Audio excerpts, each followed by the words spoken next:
I'll slouch down so my head don't get chopped off. We got people for that. Daryl Bird. Yes, Landon, if you could walk us through when you're standing there on the sideline waiting to go in on the very first play of the game when the hole is left in the offensive line for John Schlerman's spot, what's going through your mind? What are the emotions as you're trotting out there to take your position? The most emotions that just go through my mind is, we lost a member of our family, and more than a member of our family, but we lost our coach and someone that was basically a father figure to every single offensive lineman that's come through this program. So we're going to try to honor him any way we can because of just the impact and the influence that he had on all our lives. One of the toughest, greatest men I've ever had the chance to meet in my life. And, like I said, we left the spot out there because we're missing one of our Wildcats today.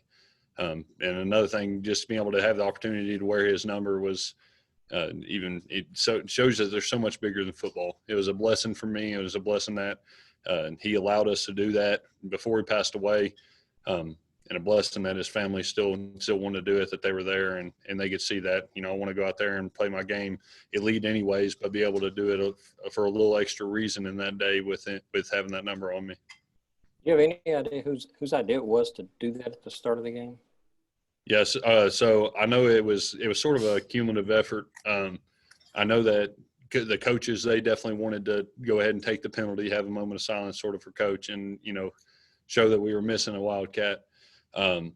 We actually decided right before in the pregame to sort of bump Luke out to tackle for that very first play so that Coach Sarman was a guard, when he played here. And I know he's always a guard at heart. And so we wanted to leave that spot open to show where he played and, represent that number well. John Hale. Landon, given everything you all have gone through this week, I think anybody would have forgiven you for not wanting to play or to, have that emotion hanging over you. Just what were the last 48 hours like and those discussions about how you wanted to honor a coach by playing so well today? It was definitely hard, and it doesn't get any easier talking about it. But, we wanted to make sure that we did what he wanted us to do every single day. And I know he's sitting down up there watching us right now and, having the mentality and the grit that he had, he would not want us to sit down and feel sorry for ourselves for 1 second. The man never did it himself, even though he was pumping drugs into his body. And for goodness sakes, came out to practice not just hours after he had his first surgery there a couple weeks ago. And the last thing that he would want us to do is sit back, feel sorry for ourselves and miss a game or miss practice or not be able to do this or that. Just that's his mentality. He's a tough man and he loved his game of football. And at the end of the day, on one of the last sort of conversations they had for me, they said, Coach Sarman, why do you do this? Why do you still come out? Why do you come out after surgery? Why do you, bring such this effort and this attitude and everything? And his simple answer was for the team. And, you can't have a much better answer than that. A guy that's truly committed to the game of football and a guy that's truly committed to each and every soul that's out on that field. And what is best for us is growing us as men and being able to further us as a football player and have the best opportunity we can out there. Jeff Drummond. Hey, Landon, can you speak a little bit about, your relationship with Coach Sarman went back a long time. You had committed to Kentucky early, and you had known him probably since you were, I think, freshman in high school, something like that. Just talk about the formation of that relationship and how he's, been such a big part of your life for a great part of it. Yeah, so he was actually not the person who originally kicked off my recruitment my freshman year, but he ended up taking it over almost immediately when I started coming to camps.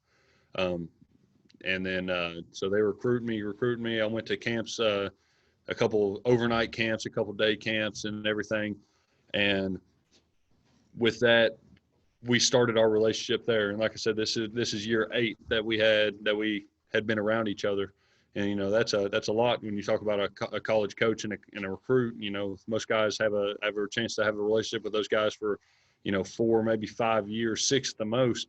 And for me to be able to sort of start that relationship early, I always knew I wanted to play under Coach Sarman just because of the man he was. You got the same guy on the field as you got off the field, and he day one when he started recruiting me, he sort of took me under his wing, and he wanted me to feel comfortable under him. He wanted to make sure that he was sort of a father figure, and the importance over football was developing me, and as a man, developing me in my faith, developing me in my character, and as I think he's done a dang good job of it. And as time goes on, we've created an even tighter relationship. All the hours that we put in together through camp, all the Sundays, everybody's off, and I'm sitting there in his office and we're watching film, or a bunch of the senior linemen are in there watching film. We've been through good years, we've been through bad years, but mainly we've been able to change this program, and I think a lot of it is due to him. And the way that he's been able to bring our offensive line together, bring our team together. He's one guy that you can ask anybody on this team that no matter who it is, no matter what position you are, everybody loved Coach Sarman. He was just a guy that you could get along with. He was a tough guy, and he always brought the attitude. He always brought the mentality. But again, we've just been able to keep a really tight relationship. We know when to cut up, and we know when to be serious. And up until his last days, he was still coaching us. We had a chance to go see Coach Sarman, I reckon about a week before he passed away, me, DK, Drake, and Luke. And, I knew it was getting pretty bad at that point, but still when we walked in there, he's just talking nothing but football, saying, man, y'all really got him after him at Georgia. He said, keep your heads high, keep swinging. He was texting all of us saying, man, I love you. I miss you. I wish I was out there, and I'm sorry that I'm not. And for a man that's going through everything that he is, and say, I'm sorry for not being there. It hits hard. That man gave everything he had to this game. And I couldn't ask for a better coach to be able to spend my last 8 years with. Now we got two more. Larry? Yeah, Landon, appreciate what you just said about Coach. I know what he meant to you. You always talk about him as a tough guy. But on the other hand, there's a pretty soft, lovable, gentle side of John, too. Could you just talk, maybe give us a few examples of some of that also? You can start off with, how he treats his kids and how he puts them as a priority. He puts his faith as a priority first, and then it's his family. And that's something that he was always talking about was his kids. And when we were able to, go over to his house, you could see what a priority his family was, and that he loved every single one of them with every inch of his heart. Something else is just the way he loved every single one of us. He was vulnerable with us when he needed to be vulnerable. But I think that was sort of something that made us so close, is that he wasn't always the tough go get him. Like he was able to show emotion when he wanted to show emotion. He was able to show different sides of himself that made us respect him more as a coach. And, even if that was, he didn't want anybody else on the team to be able to see what he was going through and the struggles that he was going through, how much he was really hurting. But, me, Drake, and, some of the older guys, he really was able to sit down with us and sort of open up on one-on-ones and just, be able to really learn what he's going through. Like one of the last drugs he was on made it to where he could hardly walk, and it made the bottoms of his feet almost completely blistered. But he was still going out there every single day and racing us to drills when he could. He was making sure that he was showing that effort, even though he could have been at home resting. So, that's sort of that sort of soft, sensitive side that he showed us that emotion. He showed us that it's okay for things to go bad in life. It's just 10% of what happens to you and 90% of how you react. And that's a face for that model.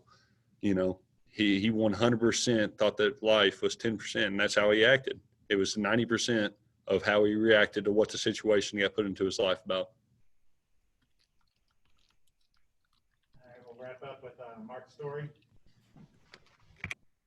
John have taken special pride in this particular game because you basically played the whole game without your starting guards, and guys, came off the bench and stepped up.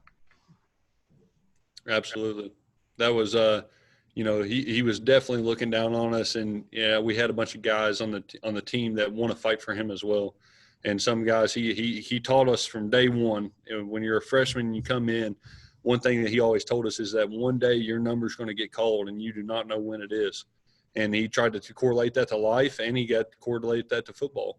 You know, freshman year when I was in the swamp, I had no clue that I was going to end up getting thrown in as a freshman down there. But my number got called, and I had to step up to it.